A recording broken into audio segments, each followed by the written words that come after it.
welcome to Eco TV International, the People's Choice. This is your program, Flashpoint Fact. I am your host, Wahiatu, and I have my co-partner here to discuss about our independence that has happened on Saturday, 18th February. You can follow us on Facebook, Instagram, Twitter, and TikTok. I will now let him introduce himself. I am Jeremiah Korea. As you all know, I'm here for the third episode. Today we are going to discuss about independence in the Gambia, what it means to the people of the Gambia, and what independence will focus on to reflect about the past. As you all know that this program is all about flashpoint fact, what happened in the past and what is to happen again. Stay tuned with me. Yeah, you can always follow us on TikTok, Instagram, YouTube, and Facebook for more videos. Don't forget to like and subscribe, and turn on your notification buttons for more videos. Don't miss out. Stay tuned. And Jeremiah, this day means a lot to us, especially us, the Gambians.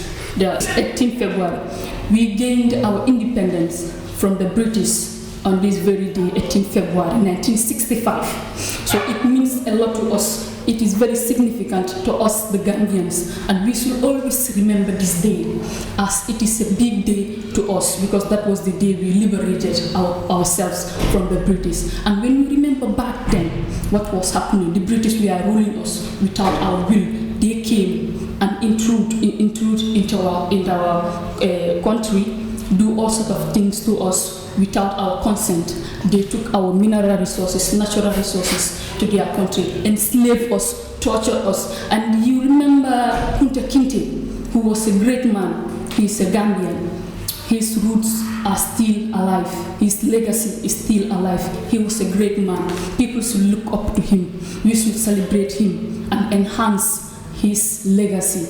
But now, today is the very day that we should always remember and talk about and celebrate the significance of our independence, of how we gained the independence from the British. Now we are ruling ourselves. We should always try and look up to ourselves, because back then and now are quite different. People should always be happy for themselves and the freedom that they gained from the British. What do you think we should do, how to enhance our liberation? I suggest to your friend that back then during the colonial era in the Gambia, the local people were limited in decision making because they were not particular. That's why it went at a certain point in time. They established what they call protectorate. The protectorate in the Gambia means the people, there's a local people that restricted. The urban area and the rural area were separated.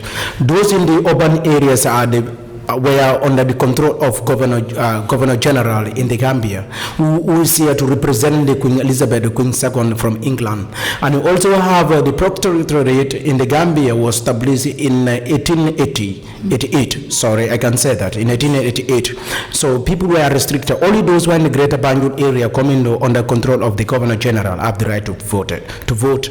And then also the people who are staying within the rural area have no right to vote, because they were there controlled by the alcalos and the chiefs, and these chiefs also helped the British to collect the tax, because in those days the ruling system that they brought to Africa was the indirect rule system. This indirect rule system means they are not ruling our people indirectly, but they are using our own people. That is the king, the king like Tumani Bojan and others to rule us in order to collect the tax that will sustain them in the Gambia, because they were saying that they are limited with income. They don't want to use their own income from England here to the Gambia, like the pound sterling. So they were using these our own people to collect the tax from the villages and then help to improve themselves in the Gambia, and also feed themselves in the Gambia. And those types of leaders are leaders that think of themselves, but they don't think of the people. What I suggest is that as a leader, in front of your people, you are assigned by the people to lead them. So you should not think only of yourself or your family, but the entire community. But those days, people were not that much aware, so they were indirectly ruled. The British, what you said is true, they don't want to use their own money to invest, but they want to use our own money and also to make money and take it back to their home and build their home. But now, after we gain our independence from the British, what do we gain? What do we have? Before talking about gaining independence from the British, we first talk about the past. So when we talk about the past, it reminds us something that we should now focus on the social and economic development of this country, because this country needs rapid growth of economy. Because those days, if you look at the British, what they have done to Africa, not only the Gambia, but our main point of focus today, or pivotal, supposed to be in the Gambia, should focus on the Gambia. Gambian economic today have been exploited by the British, because British time their colonies are the outpost colony. Because at some point in time, the people of Africa, even up to date, thank God, many historians in Africa, especially Gambia, are now writing the books of Gambia history. But the history most of the time was written by the Western people in those days. So I don't mean they know that this will bring agitation for independence in Africa. They want to bring Western educations, and that was their big regret why they bring this Western education, because it was in turn when these nationalists like talking about Dawda Jawara, who have started this nationalist movement, and Francis Edward Sumol also started this movement too, in order to fight against British, because they said a tax without no proper representation. No to that. So they stood firmly to fight the central government that was controlled by them. Africa does not exist until they came, which is ridiculous, because before they came here, Africa was existing. We were ruling ourselves, doing our thing happily, living happily with our people and our leaders. But since they came, they write our history. Then we don't write our history. Our history was handed down to us orally by our people, maybe the griots or our grandparents. But they came and write our history. So Africa does not exist. That is a big ridiculous thing to say. But now, as we are here, we can try and change that ideology from the people, because Africa was existing ever since before the white man stepped their feet in our continent, Africa. Continue socially. If we look at the civilization is from Africa, a country called Egypt today. And the excavations or the archaeologies is the evidence or proof, the story of the past. If a man's civilization is from Africa, where do you take Africa to? Meaning the civilization that they're talking about is from Africa. So it is high time for Africa to think and rethink again about the past, what we have passed through in those days. And to know that taking an independence or taking control of your own property, your own resources, doesn't mean that you focus on external advices and external other rules or laws that have been made by other people. For instance, if I'm the one of the compound, or if I have my compound, and you come to me and say, I don't know how to rule my compound, and I see how your compound is struggling to be standard one and to stay peace with your family in that particular compound, I may give you wrong information how to govern your compound, because government starts within the compounds or within the houses. If you govern your family very well, your family will be that a very unity or harmonious family that you can ever think of in life. So Africa, especially the Gambia, it is a high time for us to think what we have passed through, what our people are not. But if we still check the ruling system in Africa, especially in the Gambia, things are still getting worse and worse. They are not improving. In other ways or sectors, they are still improving. But all what we are, we say that we can take care of our natural resources and our own self, how to rule ourselves. But same as we are not ruling ourselves properly. If we can rule ourselves properly, why people are crying every day? Cry for price increasement, crying for hunger, crying for unemployment rate in the country. Many graduates have graduated from university and schools, but they're still looking for what they are looking for. They cannot get it. That's why we have break-and-throughs, many break-and-throughs. Some people are just there. The looters.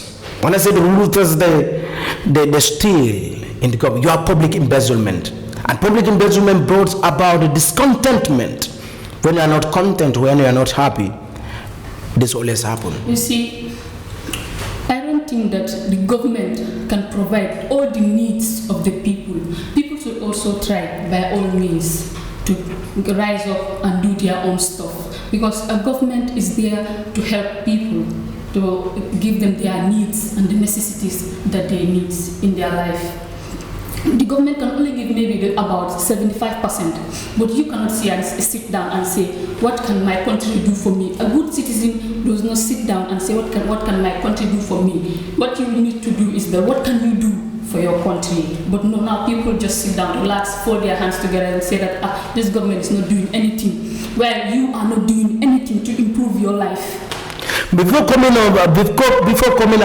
that point right now, that government cannot do all, I understand, but here today we are talking about independence. Yes. Since we took the independence from the hands of the British or our colonial masters, is today 58 years is not 58 days. Even 58 days, if you are not having long lifespan, you want to reach at that day, you want to witness the day, that fateful day, that you can survive. But now today we are going to base on the government. Government should provide everything, since they claim that our nationalist Jawara Sir Dawda Keraba, who stood our nationalist and became the prime minister in 18 February 1965. And then the flag of the Gambia was designed in 1964. Then in 18 February 1965, the flag was raised up. That was the fateful day the grant was independence. Mm-hmm. And this day means a lot. Yes. If you look at the flag of the Gambia, and the very fateful day too, in 1964, that was when the coat of arms was drawn by our able Nicole Potin in the Gambia. And this coat of arms means a lot. If you see the tiger or tigress, I can say it because I cannot identify them, and it must be tigers. Because I don't know whether it's a female or male. If it is a female, I will put tigress. If it is a male, I will put tigers. Those ones signifies the British Empire, and the oaths that the angle come across to each other, agriculture signify agriculture. And the coat of arms also signify peace and unity. And we are still enjoying peace and unity. Where's the agriculture that we are supposed to embark on today in Africa? Since we claim that when these arms of the coat of arms have been drawn by Nicholas Potin in the Gambia, are we still improving the educational agricultural sectors? No. Right. Something is lacking. We are trying, but we are not yet reached the point that we are looking for. Mm-hmm. Our focal view on the pivotal is not centered there on that pivotal to our hopes and ideas. This is an ideology that people always think. It's an ideology. Mm-hmm. So we have the ideologists. In the Gambia today, the person who drawn the flag of the Gambia, Louis Tamasi. I could remember Louis Tamasi. And also I could remember to cry on to someone, Jeremy Virginia. How? Is the one who have wrote the national anthem. But look at the national anthem today. For the Gambian homeland, it doesn't matter where you go, you have gone to. You must come to the Gambia one day. No places like home. Only the stanza that I can give you today. For the Gambia homeland. For the Gambia, in fact, the national anthem is more than a national anthem, but it's a prayer and hope that is given, and unity that is played into. That's why the national anthem has been sung. You see people feeling so excited because it touches them deep down the depth of their heart. That's why Africa today. Let independence do not mean only celebrations, but independence can always be celebrated to remember what had happened in the past, and now we are taking in control of our own properties. And then this is our home that we are taking control of. And when we take control of everything, let be proper management. Let there be disfavor, no favorism or nepotism in the country. Let there be accuracy and also equality in the country. Like the President Adama Barrow said, I can quote from his speech, he said, his government is here based on democracy, unity, tranquility, and peace. Yes. And also he recognizes human dignity. His government recognizes human dignity in the country. And also economic growth. And I really love that speech. I suggest you, if the government embark on this speech according to what the President, His Excellency Adama Barrow said, this country will be a marvelous country. Gambia, less than 3 million populations, amounted to about 2 million populations, I'm not sure, that's what I said about. Gambia will be a very peaceful country, a nice country. We can use irrigation from the Kuntawu. Yes, one of the most peaceful countries. Kuntawu Island, because Kuntawu going to summer, the water is the river there is a fresh water, consists of fresh water. From the footage along island, we can utilize that river to irrigate our crops and it will germinate. The river, the land that can feed or can supply food to people for the entire nations. We can even use that land to supply the food to the people of our neighbor or region, our sister's country. But in the Gambia, things are not seen today. We must love. This independence doesn't mean for celebration alone, but we celebrate with happiness. Somebody can celebrate pretending as if he's happy. Why is not happy? They say the best enemy of your life ever you can think of is the one who smile with you, but you don't know. Some people cry when they're happy, and some people smile when they're hungry. And this is what people should understand about Africa, especially the Gambia. Let this independent 58 years do not be 58 years of celebration of anger, but of happiness and excitement or thrill that people can ever think of their life, and improvement and the social growth that the president talked about on that day. I was moved when the president delivered the speech. The Gambia then, Jawara became the prime minister in 1965, 18 February 1965. Then by then, the governor general was still in the Gambia. That's why Jawara came to become the president that very year, that fateful very year in the Gambia. He was here still representing the Queen Elizabeth II in the Gambia. Up to 1970s, when the governor general finally left the country, then Sir Dawda Jawara became the president of the Gambia, nationalist. We have so many nationalists. To remind you again, this is Eco TV International, the people's choice. You can follow us on TikTok, Facebook, Instagram, and YouTube for more videos. Don't forget to like and subscribe for more videos. And what were you saying? Then that 1970s, that's when the governor general left, and the Jawara became the president of the Gambia, Republic of the Gambia. And this word republic means public things. It is not an individual thing. It's from the Latin word called res republica. Res republica means public issues, but not an individual issue. When you are president of the republic, because republic country or republican country is the country that can manage affairs of its own without seeking for external help. That's why I say res republica from Latin. Those who are out there who can speak Latin today will understand what I'm saying. So he became the first president of the Gambia. Became the first president of the Gambia until 1994, when he was overthrown by his bodyguard Yahya Jammeh, President Yahya Jammeh. Yahya Jammeh came into power. He was there as a soldier, as a military ruler, until 1996. And now he went for referendum and he became the president. They went for election, become the president. Until 2016, where some people think that he spent 20 years in power, is but only 20 years in power in 1960, and he was won by the president, Adama Barrow, who was the current president of the Gambia, and he left the country. Coalition, thank you. He left the country. Yes. But are we considering this country as a home, and are we considering this country as a post-colony like like British did? But there's no proper improvement in the country up to date. We must love this country as those people who are in the greater powers. To think to say, I'm on my own now, I'm driving the car while there's passengers because they are illiterates to their destination. Are they going to reach their destination with happiness or sadness or tragedy? It's a question that should be in place. If you are ruling a country and when you go out, people cry for you, you are the best leader. Not when you are out of the power, people said it's good for him or her.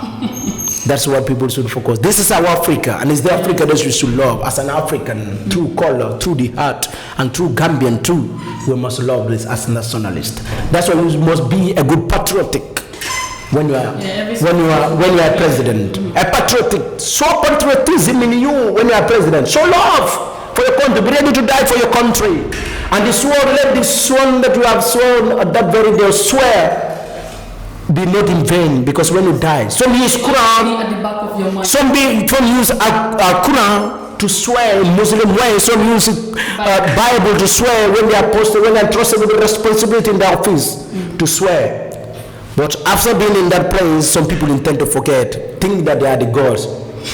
But you should not be the gods, the demigods. If you are the demigod, means you are not a proper leader. No one asks you to be too cold like a lamb, but you must possess the characteristic or the attribute of every leader in the country as a whole. Try to understand people's cry. Try to master all their scream, what they are crying for, their voices. As you and I today seated in the office or in this room today, talking here, discussing as young journalists, then everybody should master. I should master, if I'm the president, your cries, what you cry, your voice. And that's how it. And especially now, right now, how our country is going, it is very difficult. People are complaining. Bag of rice has increased, and it is increasing every day. Oil, onion. When you go to the market, last week I went to the market, it was really terrible. The money that I went with wasn't enough. I went back home and buy some stuffs at our local market around our area. If you may permit me, because we don't have enough time here. When you said independent means to be able to take care of us. Not only the government alone, but including the citizens, because we are the government. Yes. You understand? We just entrusted somebody with the political power to control us or to drive us to a particular destination. Yes. But together with the president, if we journey together with the president and the government, then the country will be good. And how will it be good? We should not depend on the government alone, but we should engage in agriculture. A country empty bag of rice cannot stand alone if there's nothing that to support it to stand. This is something that people should put at the back. Every nation, you and I cannot sit down here and talk without food. We need something that will give us energy in order to voice out what we.